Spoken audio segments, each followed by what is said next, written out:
యాజమాన్య సంస్థలు సమాచారాలు Veerareddy assistant secretary LLM Telangana అసెంబ్లీలో గత 30 నిమిషాలు వివిధ హోదాలో పనిచేస్తున్నాం. చట్టసభలకు సంబంధించి చట్టాల ప్రక్రియను భాగస్వాములై ప్రజా సంక్షేమం రాష్ట్ర సంక్షేమం సంబంధించి చట్టాలు విధానపరమైన నిర్ణయాలు తీసుకునే చట్టసభలో ఈ చట్టాలను రూపొందించిన చట్టాల ద్వారా డిపార్ట్మెంట్స్ కన్సల్ట్ జీవోల ద్వారా ప్రజా సంక్షేమమే ముఖ్యంగా సమీక్షలు అందజేయబడుతున్నాయి. రాజ్యాంగం ప్రకారం నిర్దేశించిన ఓటర్ ప్రకారం ప్రతి 5 సంవత్సరాలు ఒకసారి ఎన్నుకోబడి ఎమ్మెల్యేలు చట్టసభలో వారు భారతంలో మేము పనిచేయడం మేము చాలా అదృష్టంగా భావిస్తున్నాం.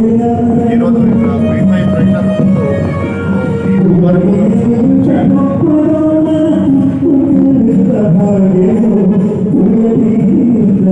చాలా అదృష్టంగా భావిస్తున్నాం. మమ్మల్ని పొందనగా 1450 1410 సంఖ్యకి సంబంధించిన తెలుగు సాహిత్య చరిత్రలో సహజ కవి సుప్రసిద్ధులు. ఆయన రచించిన శ్రీమదాంధ్ర భాగవతం ప్రతి తెలుగు పఠించబడుతుంది.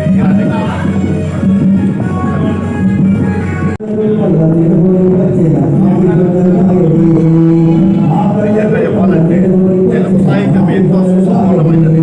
ప్రాచీన కాలం నుండి ఆధునిక యుగం వరకు ఎందరో మహానుభావులు తమ రచన ద్వారా సమాజాన్ని సంస్కృతిని తీర్చిదిద్దారు.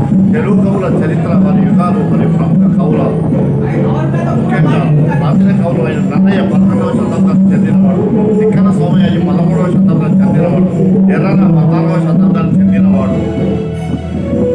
అదే భక్తి యుగమిద్దరు ప్రసిద్ధ కవులు శ్రీనాథుడు 15వ శతాబ్దం కవి సార్వభౌముడు, నాళ్ళపాటి అన్నమాచార్యుడు 15వ శతాబ్దానికి చెందినవాడు, శ్రీకృష్ణదేవరాయలు 16వ శతాబ్దం విజయనగర సామ్రాజ్య చక్రవర్తి స్వయంగా గొప్ప కవి అంతమాజాన్ని ప్రసిద్ధ ప్రబంధాన్ని రచించారు.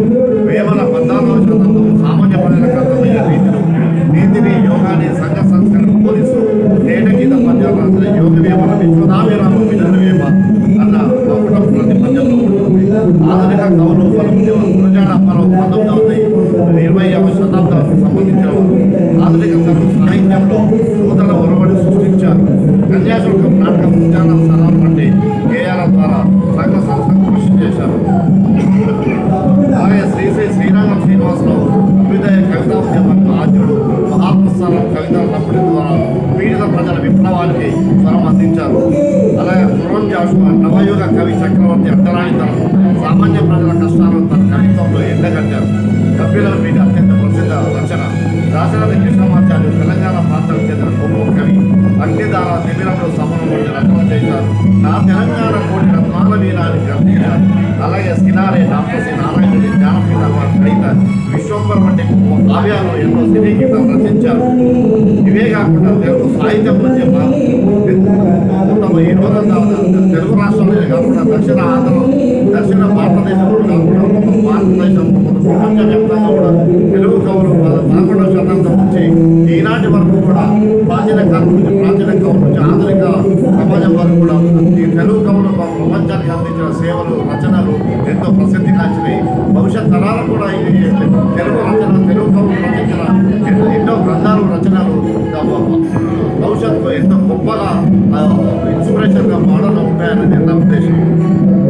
ఎవరైతే 1450 మంది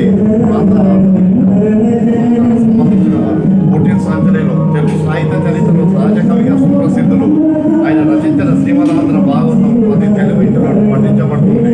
సంస్కృత భాగవతాన్ని అత్యంత మధురమైన తెలుగు పద్యాలుగా మలచి తెలుగు భాషకు తెలుగు వారిని నూతన శాస్త్రంలో తెచ్చిపెట్టారు. ఆయన ప్రస్తుతం తెలంగాణ రాష్ట్రంలోని జనగామ జిల్లా బొమ్మల గ్రామంలో జన్మించారు. తల్లిదండ్రులు కేసర మరియు లక్ష్మమ్మ. కవి కుటుంబానికి చెందిన నియోగి బ్రాహ్మణులు. వీరు అన్న తిప్పల కుమారుడు మల్లన గొప్ప పండితుడు అయినప్పటికీ కుటుంబానికి నిరాడంబరమైన రైతు జీవితాన్ని గడిపారు. వ్యవసాయం చేస్తూనే సాహిత్యాన్ని సృష్టించారు. శ్రీమద్రాత భాగవతం బోధన జీవితంలోని అత్యంత గొప్ప మైలురాయి లాంటి రచన. భక్తి తత్వానికి సరళమైన శైలికి దీని ప్రసిద్ధి. వైకుంఠపురంలో మరియు తరణందు లేని సందేహం వాళ్ళతో వంటి పద్యాలు చిరకాలం నిలిచిపోయేవి. ఒకే దానిగా పోతన తన కవితా ప్రతిభను తొలిసారిగా చాటుకున్న రచన. ఇది సర్వన్యాసంగా భూపాలన ప్రియులైపై అందరూ అల్లబడింది. వీరభద్ర విజయం, శివుని పరాక్రమాలు వర్ణించే కావ్యం. నారాయణ శతకం భగవంతుడిపై భక్తుని చాటుకునే శతకమే. సాహిత్య ప్రత్యేకత ఈ పేరు వచ్చి గొప్పగా ఎంత గొప్పగా చెప్పుకున్న పోతనకు సంబంధించి పోతనకు సహజ కవి ఎవరి వద్ద శిక్షణకం చేయకుండానే సరస్వతి కటాక్షంతో కవిత్వం చెప్పడం మరియు సహజ పండితులు అనే బిరుదులు, న్యాచురల్ పోయిట్ అనే బిరుదులు ఆయనకు దక్కాయి.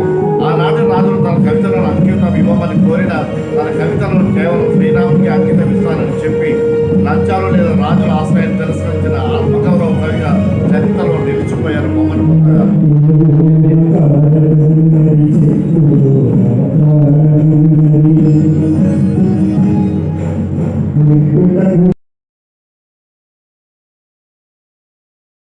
ప్రత్యేకంగా ధన్యవాదాలు, అభినందనలు. ఈ అసెంబ్లీ సహాయ కార్యదర్శి గారు వారు వచ్చి ఒక్క నిమిషం మాట్లాడి ఆశీర్వదించి మరి ఒక గ్రూప్ ఫోటో తీసుకోవడానికి రావాల్సిందిగా ఆహ్వానిస్తాం. తప్పకుండా సార్, మన ముఖ్య అతిథి గారు వస్తున్నారు.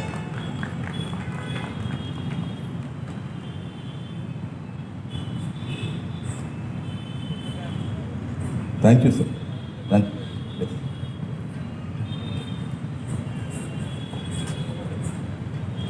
Honorable Director Renu Narasimhareddy, IAS Officer, and Ravindra Bharati, all senior most officials, and Nellutla Foundation Ravindra Rao garu, అద్భుతమైన కళాకారులు, high profile people, all really they are deserved for all encomiums and laurels. Their performance it cannot be described in words. ఇంతకంటే ఎక్కువ వాళ్ళ performance గురించి నేనేం వర్ణించే అంత capacity లేదు. Really ultimate. Wish you all the best. Thank you. ఈ నాటకంలోని